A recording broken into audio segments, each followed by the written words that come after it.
गोजोन फुंबिलि बयनिसिमबो बर' इनसाइट 24 आव नोंथांमोनखौ बरायबाय। नोंथाङा बर' रावजों सानफ्रोमबोनि बर' खौरां, सोलोंथायारि, थुलुंगायारि आयदा आरो गोनां फोरमायथि मोनबाय थागोन। दिनैनि फुंबिलिनि खौरांखौ आं नोंथांमोननि सिगाङाव फरायथिनो लादों। आसा खालामो नोंथांमोना खौरांखौ जोबजासे खोनासंगोन। गिबि खौराङाव दङ पर्बतझरायाव हेंथा दिन्थिफुंनाया सोलिबाय थागासिनो।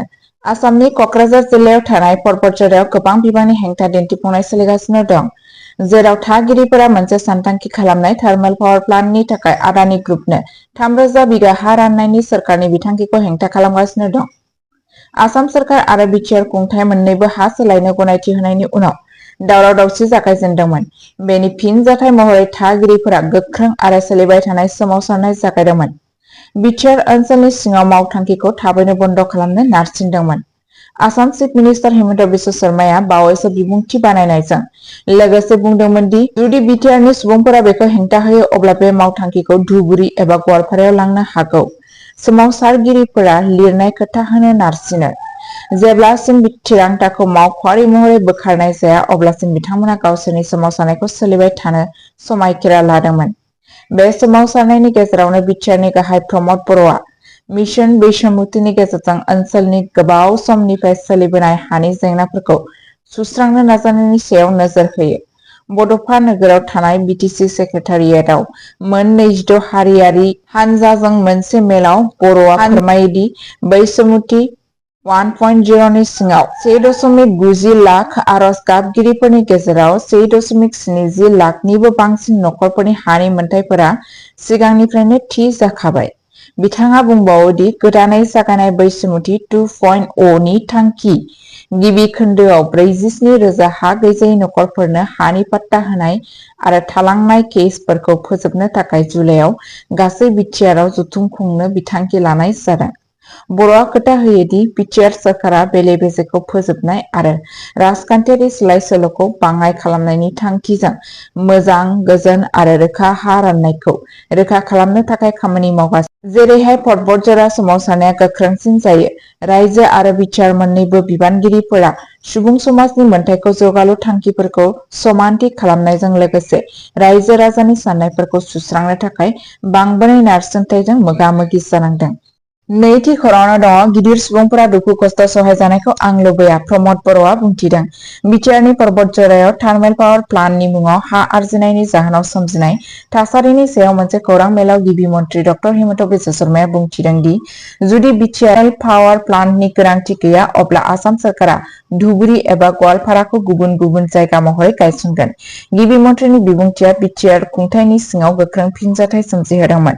BTRनि गाहाय मावफुं सोद्रोमा प्रमद बर'आ गिबि मन्थ्रिनि बिबुंथिनि सायाव फिनजाथाय होदों।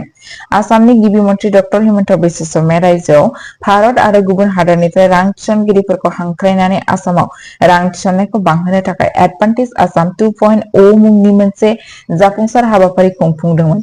बे जाथायनि उनाव आसामनि गुबुन गुबुन ओनसोलफोराव गोदान रां थिसननाय फैदों। नाथाय जोंनि ओनसोलाव गोबां मिथिंगायारि गोबां अनजिमा थासेयावबो जों मोजाङै रां थिसननो हायाखै, जायनि जाहोनाव जों रांखान्थियारि बिथिङाव दावगानो हायाखै। एडभान्टेज आसामनि गेजेरजों आसामाव फैनाय रां थिसननाय एबा रां थिसनगिरिफोरखौ रायजोनि गुबुन गुबुन जिल्लाफोराव गिबि मन्थ्रि डक्टर हिमन्त बिश्व शर्माया राननानै होदों होननानैबो बिथाङा मिथिहोयो। बिसोरनि गेजेरावनो बड'लेण्डनि क'क्राझार जिल्लायाव थानाय 20,000 कौटि रांनि मोनसे थार्मेल पावार प्लान्ट गायसननो थांखि लानाय जादोंमोन आरो बे बिथायाव जों पर्बतझरा ओनसोलाव BTC खुंथायनिफ्राय हाखौ नायदिंदोंमोन आरो बेखौ आसाम सोरखारनो गथायना होदोंमोन। नाथाय थांखि लानाय ओनसोलनि सुबुंफोरा एसे गोरोन्थि बुजिबाय आरो माखासे सुबुंफोरा गावसोरनि मुलाम्फानि थाखाय राजखान्थि खालामनायाव गोब्राब जायो। दिनैनि सानाव जोंनि बड'लेण्डनि सुबुंफोर जाय बे थांखि लानाय थार्मेल पावार प्लान्टखौ हेंथा खालामगासिनो दं, बिसोरो बुङो दि बिसोरो थारैनो गोबां बाथ्राफोरखौ बुजियाखै। प्रमद बर'आ बेखौबो बुंथिदोंमोन दि धालिगावआव थानाय BRPL रिफाइनारि एबा सालाकाथियाव थानाय NTPCनि थार्मेल पावार प्लान्ट गायसननाय जादोंब्लाबो जों बेबादि हेंथानि मोगा-मोगि जानांगोन। नाथाय दिनै सालाकाथियाव थानाय BRPL रिफाइनारि एबा NTPCनि थार्मेल पावार प्लान्टआ गोग्गानाय लाबोगौमोन आरो बड'लेण्डआव जोंहा मोननै गिदिर थांखि दं जेराव रोजा रोजा सुबुंफोरा खामानि मावबोगासिनो दं।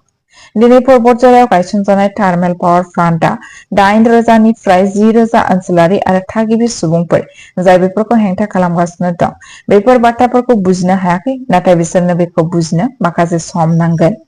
पर्बतजरा ओनसोला बेबादि गोग्लैसोनाय ओनसोल, नाथाय गिदिर मावथांखिफोर गायसननाय, रेल फोनांजाबनाय, लामा फोनांजाबनाय आथिखालाव मोजां आरो बिसोरनो दि बिसोरो बैयाव ट्राइबेल बेल्ट आरो ब्लकनो हा होनो लुबैदों। सुबुंफोरा गावसोरनि हायाव होसोनो आरो दारिमिनफोर गायसननो नाजागासिनो दं, नाथाय बे मावथांखियाव रावबो सुबुङा हा बाहागो लायाखै। खेबब्रै मानसावगारिखौ सोलायनाय जाबाय। आरोबाव 100निफ्राय 150 बिगा हाखौ गामि फारसे हगारना होनाय जादों मानोना आं गावनो गासैखौबो नायगासिनो दं। आथिखालाव बे मावथांखिखौ लानानै सोमजिनाय थासारि। गिबि मन्थ्रिया बे थार्मेल पावार प्लान्टखौ आसामनि जायखिजाया जायगायाव गायसननो लुबैदों, नाथाय गिबि मन्थ्रिया बड'लेण्डनि सुबुंफोरखौ मोजां मोननानै एबा बड'लेण्ड हालामखौ आसामजों समान जौगाहोनो साननानै बे मावथांखिखौ लाबोदों आरो बेनिखायनो जों बेखौ बरायदों। सुबुंफोरनि मोनसे थाखोआ गावसोरनि राजखान्थियारि मुलाम्फानि थाखाय बेफोर थुनफावथायफोरखौ खालामगासिनो आरो जायनि थाखाय बिसोरो बे जेंनाखौ सोमजिहोदों। बबेखानि जों बे ओनसोलखौ सुस्रांनो थाखाय एसे सम बिदों।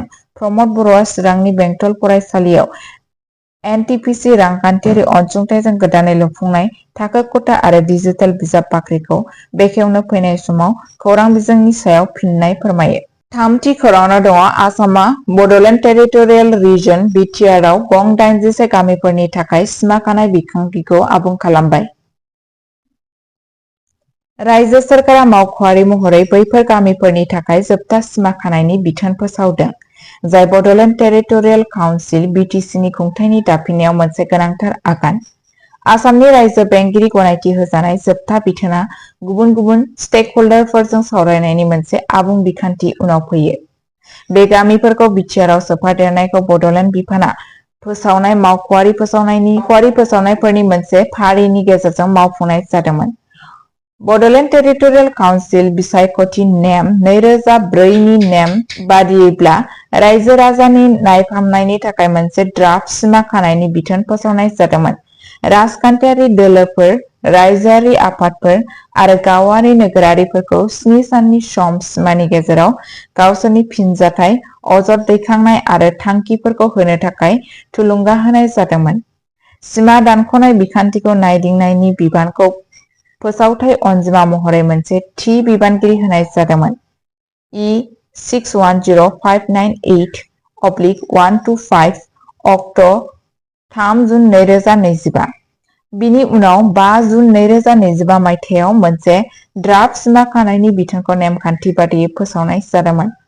फोसावथाय नम्बर ACS/LW/CID/COOP/CA 04/A/2025/03।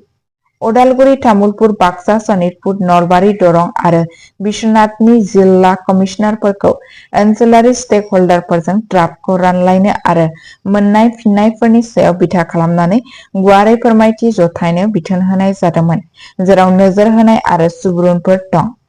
मोन्नाय इनपुटफोरखौ मोजाङै बिजिरखांनायनि उनाव जोबथा सिमा खानायनि बिथोनआ दायो फोसावजाबाय, जाय बिटिसि फ्रेमवर्कनि सिङाव थि बियाबफोरनि सिङाव गं 81 गामिफोरखौ थिसननायखौ रोखायै बेखेवना होयो। सोदांनाय ओनसोलारि सिमाफोरखौ मावख'आरि बिथोननि खुंथायारि हाबाफारिफोरखौ साबसिन खालामगोन आरो बड'लेण्ड टेरिटरियेल ओनसोलनि सिङाव गोदानै सोफादेरजानाय ओनसोलफोराव खुंथाय आरो जौगालु गोसारनायखौ बांहोगोन होनना मिजिंथिनाय जादों। ब्रैथि खौराङाव दङ रायजो नाङै होखारजानाय हाबाफारिनि समाव बङाइगावआव सानै आयेन बेरेखा बांलादेशी नोगोरारि हमदों। आसामनि सोलिबाय थानाय होखारनाय हाबाफारिनि गेजेराव मोनसे मख'जाथाव जाथायाव सानै आयेन बेरेखा बांलादेशी नोगोरारिफोरखौ निउ बङाइगाव रेलवे स्टेशनाव नंखाय भारतारि सिनायथि फोरमानलाइफोर बाहायनानै मुम्बाइ दावबायनो नाजानाय समाव हमनाय जादों। सोरखारि रेलवे पुलिस (CRP) आरो रेलवे रैखाथि हानजा (RPF) जों खालामजानाय मोनसे जथाय अपारेशनाव हमनाय जादोंमोन। गिबि सुबुं जायनि सिनायथिखौ मोहम्मद गलाम राब्बानी होनना मिथिनाय जादों, CRPअ जों हमजादोंमोन। बिथांनि फंबाय आसारुल इस्लामखौ उनाव RPF गिरिफोरा रेलवे सोरगिदिं सिङाव हमदोंमोन। सानैबो सुबुङा बांलादेशी राजशाही जिल्लानिफ्राय फैयो आरो फोथायनाय जायोदि बिसोरो मेघालय जानानै भारत बांलादेश सिमाजों आयेन बेरेखायै आसामाव हाबफैदोंमोन। बिबानगिरिफोरनि बादिब्ला सानैबो सानफ्रोमबोनि जिउआव हाजिरा मावग्रा महरै खामानि नागिरनानै निउ बङाइगावनिफ्राय मुम्बाइसिम एक्सप्रेसआव गाखोनो सानथांखि खालामगासिनो दंमोन। बबेखानि बिसोरनि सन्देह गोनां आखु आरो नंखाय आधार कार्डफोर जायखौ सोनाब बेंगलाव बानायनाय जादोंमोन, रैखाथि मावथांखिफोरखौ सांग्रां खालामदोंमोन जाय बिसोरो सानथांखिफोरखौ फेलें खालामदोंमोन। गिबि नायबिजिरनाया आयेन बेरेखा हाबफैनाय आरो खांख्रि नंखाय बाथ्राखौ सुबिदा होग्रा मोनसे गुवार सिमा बरनाय नेटवार्कनि जाथावना बाहागो लाफानायखौ दिन्थियो। हमजानाय सुबुंफोरा आथिखालाव जिम्मायाव दं आरो रैखाथि आरो इन्टेलिजेन्स एजेन्सिफोरजों सोंथि खालामजागासिनो दं। बे केसआ ओनसोलाव सिमा रैखाथि आरो आयेन बेरेखा हाबफैनायनि सायाव बांलांनाय जिंगाफोरखौ नोजोर होदों। आरोबाव नायबिजिरनाया सोलिगासिनो दं। 5 थि खौराङाव दङ सिलचराव 3 कौटि रांनि गान्जा फालांगि खालामग्रा रेकेटखौ पुलिसआ हमदों। 3 हमजादों। काछार पुलिसआ सिलचरनि साखाथियाव मैखोम ड्राग्स बस्थायाव 576 किल'ग्राम गान्जा हमदों। काछार पुलिसआ 24 जुननि फुङाव मोनसे गिदिर ड्राग्स फालांगि खालामनो नाजानायखौ फेलें खालामदोंमोन। सिलचरनि आइएसबिटिनि साखाथियाव 576 किल'ग्रामनिबो बांसिन सन्देह गोनां गान्जाखौ जब्द खालामदोंमोन। मोनसे स्रोत सुलुंनि बिथायाव पुलिसआ सिलचर बाइपासनि खाथियाव गंनै गारिफोर, गंसे बलेर' आरो गंसे वेरनाखौ होबथादोंमोन। गंनैबो गारिफोरा त्रिपुरानिफ्राय फैदोंमोन। नागिरनाय समाव मावख'गिरिफोरा गारिफोरनि सिङाव 86 पेकेट गान्जा दोनखोमानाय मोनदोंमोन। सोनाब त्रिपुरानि 3 सुबुंफोरखौ जायगायावनो खानाय जादोंमोन। हमजानाय गान्जानि गासै लिरथाया 576.58 किल'ग्रामसोमोन, जायनि बेसेना आयेन बेरेखा हाथायाव 3 कौटि रां जागोन होनना साननाय जादों। फेग्रा मुवाफोरखौ मोनसे संदानग्रा किट बाहायनानै रोखा खालामनाय जादोंमोन आरो उदां साखिफोरनि नुजाथिनायाव जब्द खालामनाय जादोंमोन। पुलिसआ बुंदोंमोन दि बे कनसाइनमेन्टआ त्रिपुरानि धरमनगरनिफ्राय फैदोंमोन आरो आसामथिं थांगासिनो दंमोन। 3बो दायनिगिरिफोरा दा जोबथेसालियाव दं आरो सिखाव फालांगि नेटवार्कखौ नागिरनो थाखाय आरोबाव नायबिजिरनाया सोलिगासिनो दं। 6 थि खौराङाव दङ थाखो 8 नि फरायसाया औवा दानबाय थानाय समावनो मोब्लिब बोगथाबजानानै जिउ खहा। चिरां जिल्लानि आस्राबारि गामियाव मोनसे बिखा खामथावथाव जाथाय जादों, जेराव सासे थाखो 8 नि फरायसाया न' खाथियाव औवा दानबाय थानाय समावनो मोब्लिब बोगथाबजानानै जिउ गोमायो। 14 बोसोर बैसोनि गोमसार नार्जारि मुंनि फरायसाया रमन नार्जारिनि फिसाज्ला आरो आदर्श बिद्यालयाव सामथाइबारिनि सासे फरायसामोन। बिथाङा गावनि फरायसालिनि आनजादखौ फोजोबखांनानै दासो न'आव फैफिनदोंमोन। सुलुंफोरा बुंथिदोंमोन दि औवा दाननाय समाव मोनसे खुन्थियाया मोनसे गोजौ भल्टेज मोब्लिब लाइनखौ दांदोंमोन, जायनि जाहोनाव मोनसे गिथावना सोमोनांहोदोंमोन। नखरनि सोद्रोमाफोरा बिथांखौ थाबैनो काजलगावआव थानाय सिभिल देहा फाहामसालियाव लांदोंमोन, नाथाय डक्टरफोरा बिथांखौ थैबाय होनना फोसावदोंमोन। बे अर्बिटारि खहा जानाय गासै गामिफोरखौ जोबोद दुखुआव खोख्लैदों। गामिनि सुबुंफोरा हौवासानि रुंसारि जानायाव दुखु फोरमायनानै ज' जादोंमोन आरो दुखु मोननाय नखरफोरनिसिम दुखु फोरमायथिदोंमोन। खौरांखौ जोबजासे खोनासंनायनि थाखाय गोजोननाय थाबाय।